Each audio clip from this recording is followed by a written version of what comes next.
திருக்குறளை 13 மொழிகள்ல மொழிபெயர்த்தது பிரதமர் தான், கலாச்சார மையங்கள் அமைச்சது பிரதமர் தான் அப்படின்னு நேற்று நடந்த பரப்புரை கூட்டத்துல அமித்ஷா பேசுறாரு.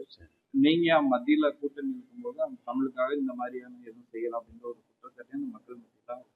அமித்ஷாவோட இந்த குற்றச்சாட்டுலாம் எப்படி பார்க்கணும்? குறிப்பா மருத்துவத்துறை இந்த மாதிரியான துறைகள்ல தமிழை கொண்டு வந்தது ஐபிஎஸ் ஐஎஸ் தமிழை கொண்டு வந்தது நாங்க தான் அப்படின்னு அவங்க செய்த பணிகளை பாராட்டுகிறோம். அதில் ஒன்றும் மாற்று கருத்து இல்லை. அதே நேரத்தில் தமிழுக்கான பல்வேறு முன்னெடுப்புகளை நம்முடைய முத்தமிழ் கலைஞர் அவர்கள் முதலமைச்சராக இருந்த போது செய்திருக்கிறார்கள். அவருடைய வழியிலேயே இன்றைக்கு மாண்புக்கு முதலமைச்சர் அவர்கள் இன்றைக்கு செய்து கொண்டிருக்கிறார்கள்.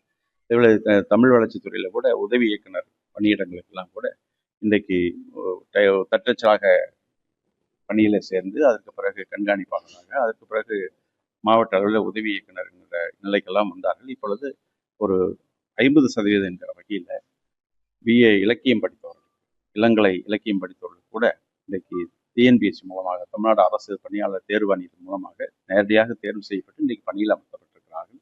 அதே நேரத்தில் இன்றைக்கு தமிழ் வளர்ச்சித்துறையின் சார்பில் பல்வேறு முன்னெடுப்புகள், திருக்குறள் வாரம் என்கிற வகையிலெல்லாம் பல்வேறு நிகழ்ச்சிகள் நடந்து கொண்டிருக்கிறது. இளைஞர்கள் மத்தியில் தமிழ் உணர்வை ஏற்படுத்துகிற வகையில், தமிழ் மங்கி போகிற வகையில் பல்வேறு முன்னெடுப்பு நடத்தியிருக்கிறோம்.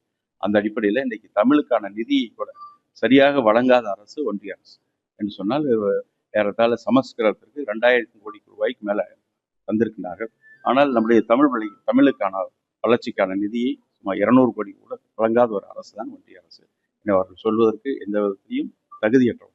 நீங்க திராவிட பொங்கல் கொண்டாடுற நிலைமையில இன்னைக்கு திருச்சியில பொங்கல் மோடி பொங்கல்னு கொண்டாடுறாங்க. அவங்க அதை எப்படி பாக்குறீங்க? அது அவங்களுடைய ஒரு இலக்குல அவங்க போகும்போது அது நம்ம என்ன சொல்றது, அதை மக்கள் பார்த்து கொண்டிருக்கிறார்கள். எது மக்களுக்கான பணியாக தமிழ் உணர்வோடு தமிழ் நம்முடைய கலாச்சாரத்தை போற்றுகின்ற நிகழ்வாக இருக்கும் என்று மக்கள் முடிவு செய்வது. இது தேர்தலுக்காக நாடகம் பீகார்ல இந்தியா கூட்டணி எப்படி நம்ம அழைச்சோமோ அதே போல தமிழ்நாட்டுல அழிக்கிறதா எங்களுடைய ஒரே இலக்கு. பீகார் காத்து இங்க வீசு. தேர்தல் இதெல்லாம் அந்த டைலாக் வந்துட்டு செய்யும். பல டைலாக் பார்த்தாச்சு. பல்வேறு ஜாம்பவான்களை பார்த்த இயக்கம் திராவிட முன்னேற்ற கழகம். இதற்கெல்லாம் எந்த விதத்திலையும் நாங்கள் அஞ்ச போவதில்லை. நாடாளுமன்ற தேர்தலில் அதே அமித்ஷா தானே தமிழ்நாட்டுக்கு வந்தார். ஒரு இடம் கூட வெற்றி பெற முடியவில்லையா? எனவே வாய் சவடால்கள் அவர்கள் செய்து கொண்டிருக்கிறார்கள். அதை பற்றி திராவிட முன்னேற்ற கழகம் கிஞ்சிட்டும் கவலைப்படாது.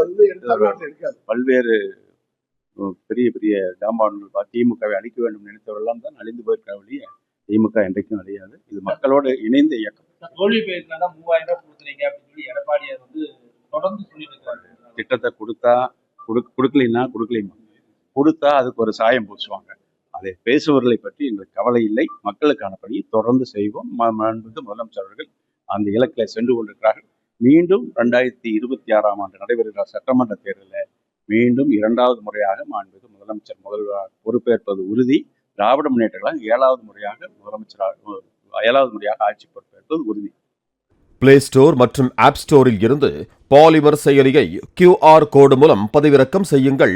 செய்திகளை உடனுக்குடன் பெறுங்கள்.